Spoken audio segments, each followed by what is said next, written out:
आप सभी साथियों को मेरा नमस्कार। साथियों, आइए देखते हैं शिक्षा विभाग एवं रोजगार से संबंधित आज की कुछ बड़ी अपडेट। तो पहली अपडेट है कि 1 किलोमीटर से अधिक दूरी वाले स्कूल नहीं होंगे मर्ज।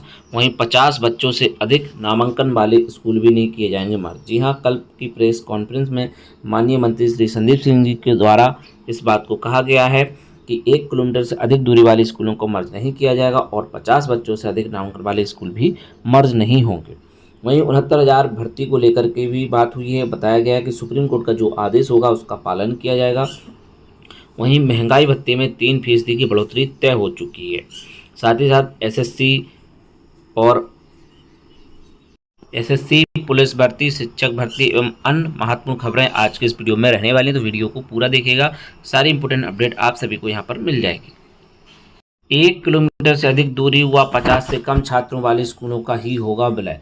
विद्या मंत्री ने साफ किसी का विपक्ष सदन में फैला रहा भ्रम। कहा किसी शिक्षक की नहीं जाएगी नौकरी, कमी होगी तो नहीं भर्ती होंगे, कोई रोक नहीं। स्थायी रूप से बंद नहीं किया जा रहा विद्यालय, जरूरत हुई तो फिर क्रियाशील होंगे। पेयरिंग किए गए स्कूलों का होगा परीक्षण। प्राथमिक विद्यालयों के उच्च प्राथमिक में पेयरिंग विलय को लेकर शिक्षक संगठनों विभिन्न वर्गों द्वारा प्रकट की जा रही चिंता भी शिक्षा मंत्री संदीप सिंह ने स्पष्ट किया। पेयरिंग सिर्फ उन्हीं विद्यालयों को शामिल किया जाएगा जहां छात्र संख्या 50 से कम है। यह भी देखा जाएगा कि जिस विद्यालय में पेयरिंग की जा रही है वह 1 किलोमीटर अधिक दूरी न स्थित हो। लोक भवन में मीडिया से बातचीत करते हुए शिक्षा मंत्री ने आरोप लगाया कि विपक्ष इस में भ्रम फैला रहा है। यदि छात्र संख्या और दूरी के मान पर किसी विद्यालय की पेयरिंग की गई तो उसे रद्द किया जाएगा। 1 सप्ताह के भीतर पेयरिंग की प्रक्रिया पूरी कर ली जाए। बेसिक शिक्षा मंत्री ने स्पष्ट किया है कि प्रक्रिया पूरे छात्र में की गई, ना तो किसी विद्यालय को स्थायी रूप से बंद किया जा रहा है और ना ही शिक्षकों की भर्ती पर कोई रोक लगाई गई। विद्यालय पेयरिंग को लेकर विपक्षी दल आवश्यक भ्रांतियां और अफवाहें फैला रहे हैं। भविष्य में यदि छात्रों की संख्या बढ़ती है तो विलय किए विद्यालय को फिर से क्रियाशील किया जाएगा। यूडाइस कोड भी यथावत रहेगा और किसी भी शिक्षक की सेवा समाप्त नहीं की जाएगी। जरूरत के अनुसार शिक्षकों की नई भर्ती भी की जाएगी। बेसिक शिक्षा मंत्री ने यह भी कहा है कि हाल ही में जिन विद्यालयों का विलय किया गया उनमें 15 अगस्त से बाल वाटिकाओं केजी नर्सरी शुरुआत की जाएगी। बाल वाटिकाओं में 3 से 6 वर्ष आयु वर्ग के बच्चों के लिए विशेष पाठ्यक्रम, खेल सामग्री, प्रारंभिक शिक्षा समूह की व्यवस्था की जाएगी। इनके संचालित शिक्षकों की नियुक्ति प्रक्रिया शुरू हो चुकी है। विभागीय उपलब्धियों की चर्चा करते हुए मंत्री ने बताया कि इस वर्ष 27 लाख बच्चों ने नामांकन हुआ, जबकि प्रदेश के 6 से अधिक विद्यालयों को निपुण घोषित किया जा चुका है। शिक्षक समायोजन प्रक्रिया पूरी कर ली गई है और अब तक 20,142 शिक्षकों की सहमति समायोजित किया जा चुका है। विभागपूर्ण समस्याओं के त्वरित समाधान के लिए बीएससी कार्यालय शिकायत निवारण तंत्र विकसित किया गया है। वहीं 69,000 शिक्षक भर्ती समय सवाल पर मंत्री ने कहा मामला न्यायालय लंबित है और सरकार न्यायालय के आदेश का पालन करेगी। इस दौरान अपर मुख्य सचिव दीपक कुमार भी उपस्थित रहे। 7,000 से अधिक जर्जर विद्यालयों की भी मरम्मत कराई गई है। वहीं पेयरिंग किए गए स्कूलों का होगा परीक्षण। प्रदेश में अब तक 10,684 परिषदीय विद्यालयों में पेयरिंग विलय किया जा चुका है। विद्या विभाग ने कार्य उन स्कूलों के लिए किया जिनमें छात्र संख्या 50 से कम थी, पर संगठनों का कहना है कई ऐसे विद्यालय विलय हुए हैं जिसमें छात्र संख्या 50 से अधिक थी। इसके अलावा कुछ विद्यालयों के बीच की दूरी 1 किलोमीटर अधिक है, जो छात्रों की सुविधा के हिसाब से अनुचित है। अब जब सरकार ने स्पष्ट कर दिया कि 50 से अधिक नामांकन वाले और बस्ती से 1 किलोमीटर ज़्यादा दूर स्थित स्कूलों में पेयरिंग नहीं की जाएगी। इससे भविष्य में विलय किए जाने वाले विद्यालयों की संख्या घट सकती है। इस संबंध मंडल स्तर पर सभी जिला विशेष अधिकारियों बीएससी को निर्देश दिए हैं कि वे अपने जिले में पेयरिंग किए गए सभी स्कूलों में भौगोलिक दूरी, छात्र संख्या और स्थापना सुविधाओं के आधार पर जांच करें। वहीं सीतापुर जिले में 14 विद्यालयों में पेयरिंग की गई, जबकि उनमें 50 से अधिक छात्र नामांकित हैं। यह मामला अब हाईकोर्ट ने बता दिया, विभाग को 21 अगस्त को शपथ पत्र दाखिल करना है। उधर विद्या विभाग ने निर्णय लिया है कि जिन विद्यालयों का विलय हो गया है वहां बाल वाटिका प्री प्राइमरी कक्षा संचालित किया गया। अखिल भारतीय प्राथमिक शिक्षा संघ के राष्ट्रीय अध्यक्ष सुशील कुमार पांडे ने कहा है इस निर्णय से लाखों बच्चों और उनके अभिभावकों को राहत मिलेगी। वहीं 69,000 शिक्षक भर्ती में सुप्रीम कोर्ट के आदेश का अनुपालन करेंगे संदीप। का सरकार न्यायालय की प्रक्रिया में देर नहीं करा सकती। बेसिक राज्य मंत्री सिंह ने कहा है कि बृहस्पतिवार को कहा कि सुप्रीम कोर्ट में चल रही 69,000 शिक्षक भर्ती मामले सरकार कभी देर नहीं करा सकती। हम किसी भर्ती विरोध में नहीं है, हम इस मामले में भी सकारात्मक है। इस मामले न्यायालय का जो भी निर्देश होगा उसका अनुपालन किया जाएगा। वहीं प्रदेश में चल रहे निजी विद्यालय में 37 साल पर नकार बिना मान्यता कोई भी निजी विद्यालय प्रदेश में नहीं चलाया जाएगा। इसके लिए आवश्यक निर्देश दिए गए हैं। समय समय पर मानक आदि जांच भी कराई जाती है। उन्होंने कहा हम हर छात्र को बेहतर शिक्षा देने के लिए वचनबद्ध हैं। नियमों को पूरा करने वाले हर छात्र का आरटीई के तहत प्रवेश भी कराया जाएगा। वहीं शिक्षक संगठनों ने निर्णय पर जताई खुशी। आप सांसद बोले लड़ाई जारी रहेगी। आप सांसद पार्टी के प्रदेश प्रभारी आम आदमी पार्टी के सांसद संजय सिंह ने बयान जारी किया कि हमें आज एक आंशिक जीत मिली है। स्कूल बंदी मामले में प्रदेश सरकार ने कुछ बदलाव किए हैं, जिससे कई स्कूल बंद होने से बच जाएंगे, लेकिन अब भी बड़ी संख्या में स्कूल बंद होने जा रहे हैं। पार्टी लड़ाई जारी रहेगी और 2 अगस्त को लखनऊ में स्कूल बचाओ आंदोलन करेगी। खाली भवनों में चलने लगे अमान विद्यालय। विशिष्ट विभाग की ओर से विभाग को जारी एक आदेश में कहा गया, सूचना मिली है कि जिन विद्यालयों में विलय किया गया वहाँ पर कुछ असामाजिक द्वारा अमान विद्यालय चलाने का प्रयास किया जा रहा है। बेसिक निदेशक प्रताप सिंह बघेल ने सभी मंडलीय सहायक शिक्षा निदेशक बीएससी को निर्देश दिया है कि जिन विद्यालयों में बालवाटिका संचालन किया जाएगा, ऐसे में विलय वाले विद्यालयों में निरंतर अनुसरण करें। यदि यहाँ कोई विद्यालय चलाया पाया जाता है तो प्राथमिक दर्ज कराएं।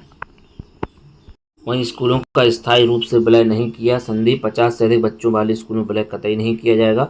बेसिक राज्य मंत्री संदीप सिंह ने गुरुवार को प्रेस वार्ता की, बेहतर होगा शिक्षक छात्र अनुपात। वहीं स्कूल में बच्चों से करा दी नारेबाजी, सपा नेता पर केस। भदोही प्राथमिक विद्यालय सिकंदरा में बुधवार बच्चों से नारे कराने के मामले में प्रधान की तहरीर पर बुधवार को सपा नेता अंजनी सरोज सहित 5 अज्ञात लोगों पर केस दर्ज किया गया। वहीं डीएम शैलेश कुमार ने इस मामले पर लापरवाही बरतने पर खंड शिक्षा अधिकारी रमाकांत सिंगरौल के खिलाफ कार्रवाई के लिए शासन को लिखा है पत्र। सरकारी स्कूलों के दाग धोरा। प्राथमिक विद्यालय धौरहरा, नकारात्मक माहौल में उम्मीद की किरण नहीं, पूरा प्रकाश पुंज है गोंडा का स्कूल। प्राथमिक विद्यालय धौरहरा के स्मार्ट क्लास में पढ़ाते बच्चे, स्कूल के यूट्यूब चैनल के रिकॉर्डिंग करती शिक्षिका, जहां पढ़े उसी को संहारा। धौरहरा निवासी रवि प्रताप सिंह इसी स्कूल में विद्यार्थी रहे। तब की बदहाली ने उनके मन में यह सपना संजोया कि अगर मौका मिले तो स्कूल की तस्वीर बदल दूंगा। वर्ष 2008 में शिक्षक बने रवि 2013 में गोंडा स्थानांतरित हुए। कार्यवाहक प्रधान बन गए रवि प्रताप अंतर्राष्ट्रीय मंच तक कुल 36 पुरस्कार प्राप्त कर चुके हैं। वहीं महंगाई भत्ते में 3% की बढ़ोतरी तय, अभी मिल रहा है 55%। केंद्रीय और राज्य कर्मियों संघ पेंशन को जुलाई से मिलेगा लाभ। महंगाई भत्ते में 3% बढ़ोतरी तय हो गई है। केंद्रीय और राज्य कर्मियों संघ पेंशनर्स को बड़े भत्ते का लाभ जुलाई से मिलेगा। वेतन और पेंशन न्याय के विशेषज्ञ एजी बुद्राहट के पूर्व अध्यक्ष हरिशंकर तिवारी अनुसार औद्योगिक श्रमिकों के लिए उपभोक्ता मूल्य सूचकांक जुलाई 24 में 410.976, अगस्त में इतना। इस हिसाब से देखा जाए तो इस तरह इन 12 महीनों का औसत सूचकांक 413.472 अंक रहा है। हरिशंकर तिवारी के अनुसार निर्धारित फॉर्मूले के तहत महंगाई भत्ता 58.17 होगा, क्योंकि महंगाई भत्ता पूर्णांक में देय होता है। इस तरह से 58% का महंगाई भत्ता देय होगा। अभी केंद्रीय राज्य कर्मियों को 55% महंगाई भत्ता मिल रहा है। ऐसे में भत्ते में 3% बढ़ोतरी तय हो गई। बड़े महंगाई भत्ते का भुगतान जुलाई से होगा। केंद्र सरकार की ओर से इसकी घोषणा अगस्त या सितंबर में किए जाने की संभावना है। इसके बाद प्रदेश सरकार की ओर से महंगाई भत्ते की बढ़ोतरी की घोषणा की जाएगी। वहीं प्रवक्ता भर्ती के 5 विषयों में विसंगति, 15 का विज्ञापन जारी करने की तैयारी। माध्यमिक शिक्षा निदेशालय ने यूपीपीएससी को 20 विषयों में 1584 पदों का भेजा प्रस्ताव। बीएड वाले ही कर सकेंगे आवेदन। उत्तर प्रदेश लोक सेवा आयोग यूपीपीएससी जल्द ही प्रवक्ता भर्ती का विज्ञापन जारी करेगा। आयोग को 20 विषयों में भर्ती के रिक्त पदों का अध्याचन मिला है, लेकिन 5 विषयों में विषय के कारण इन्हें हटाकर 15 विषयों में भर्ती का विज्ञापन जारी करने की तैयारी है। माध्यमिक शिक्षा निदेशालय ने आयोग को 20 विषयों में प्रवक्ता के 1584 पदों में भर्ती की अधिसूचना अध्याचन भेजा था। आयोग के सूत्रों का कहना है कि 2 विषयों के अध्याचन में पहले से विसंगति थी। जांच के दौरान 3 अन्य विषयों के अध्याचन में भी विसंगति मिली है। आयोग ने निदेशालय से विसंगति वाले 5 विषयों संशोधित अध्याचन मांगा है। हालांकि निदेशालय ने सभी संशोधित अध्याचन उपलब्ध नहीं कराया है। 5 विषयों के अध्याचन में नई नियमावली के कारण कुछ तकनीकी अड़चन आ रही है, जिसे ठीक किया जाएगा। तो बीएड वाले ही कर सकेंगे आवेदन। नई नियमावली के तहत अब केवल बीएड डिग्री वाले अभ्यर्थी प्रवक्ता भर्ती का आवेदन कर सकेंगे। हालांकि नियमावली से उन लाखों अभ्यर्थियों को झटका लगा है जिनके पास केवल परास्नातक की डिग्री है। इससे पूर्व वर्ष 2020 की विज्ञान भर्ती अनिवार्य शैक्षिक अर्हता परास्नातक की डिग्री थी, लेकिन अब अनिवार्य शैक्षिक अर्हता बीएड की डिग्री होगी। तो दरक रही स्कूलों की दीवारें तो कहीं छत गिरने का खतरा। प्रतापगढ़ पड़ताल में शहर के मॉडल कंपोज और प्राथमिक विद्यालय भवन मिले जर्जर छत और दरकती दीवारों के बीच सींची जा रही भविष्य की बुनियाद। मॉडल प्राथमिक विद्यालय सगरा के मुख्य द्वार पर जल भराव, दीवारें जर्जर। एक ही कक्षा में पढ़ते हैं 4 और 5 के विद्यार्थी।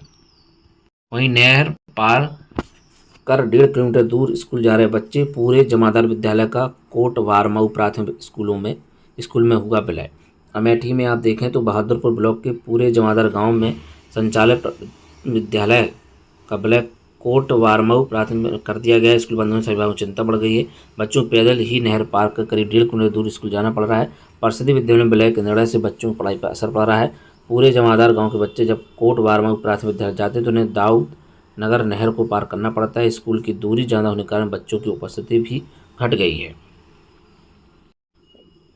वहीं 144 स्कूलों के ऊपर से गुजर रही हाई टेंशन लाइन डर के साए में पढ़ रहे हैं 15,000 बच्चे। बारिश के दौरान कई बार हो चुकी है स्पार्किंग, डर से बच्चे नहीं निकलते हैं कक्षाओं से बाहर। साल 2022 से चल रही कवायद 6 बार हो चुका है पत्राचार। प्राथमिक विद्यालय बदलीपुर के ऊपर से गया बिजली का तार, 58 लाख रुपए 20 दिन पहले जारी हुए, तार हटाने के लिए अब तक नहीं हटा, कई बार शिक्षा विभाग लिख चुका है पत्र। वहीं एसएससी सीजीएल के तहत 14,582 पदों पर होगी भर्ती, एसएससी ने जारी की विभागवार संभावित रिक्तियों की सूचना। कर्मचारी चयन आयोग ने संयुक्त स्नातक स्तरीय परीक्षा सीजीएल 25 के तहत विभिन्न केंद्रीय मंत्रालय और विभागों में कुल 14,582 रिक्तियों संभावित सूची जारी की है। यह भर्तियां ग्रुप बी और ग्रुप सी के तहत होंगी। सीजीएल के 14,582 पदों पर हो रही भर्ती में अनारक्षित के 6,183, एससी श्रेणी के 2,167 और एसटी श्रेणी के 1,088, ओबीसी के 3,721 और ईडब्ल्यूएस के 1,423 पदों में भर्ती होगी। आयोग ने स्पष्ट किया है कि राज्यवार क्षेत्रवार रिक्तियां एसएससी द्वारा संकलित नहीं की जाती हैं। इच्छुक अभ्यर्थियों संबंधित विभागों से संपर्क करने की सलाह दी गई है। वहीं पुलिस भर्ती में वन टाइम रजिस्ट्रेशन शुरू। पुलिस भर्ती के लिए वन टाइम रजिस्ट्रेशन प्रक्रिया लागू हो गई। एक बार रजिस्ट्रेशन करने के बाद अभ्यर्थियों के लिए उत्तर प्रदेश पुलिस भर्ती एवं प्रोन्नति बोर्ड की ओर से विज्ञप्त पदों में आवेदन सुविधाजनक होगा। हर बार कई दस्तावेज अपलोड करने झंझट से मुक्ति मिलेगी। साथ ही भर्तियां पारदर्शी और सुचितापूर्ण तरीके से संपन्न कराने में मदद मिलेगी। भर्ती बोर्ड के परीक्षण ने बताया कि अभ्यर्थी बोर्ड की वेबसाइट पर जाकर लिंक पर जरूरी सूचना भरकर ओटीआई प्रक्रिया पूरी कर सकते हैं। अभ्यर्थियों की सुविधा के लिए त्वरित पूछे जाने सवाल और वीडियो का लिंक भी वेबसाइट पर उपलब्ध है। तो साथियों, आज की प्रोमो अपडेट बस इतना ही। और भी अन्य अपडेट के लिए बने रहे हमारे यूट्यूब चैनल शिक्षा विभाग पर। तो मिलते हैं आप किसी नेक्स्ट वीडियो में। जय हिंद।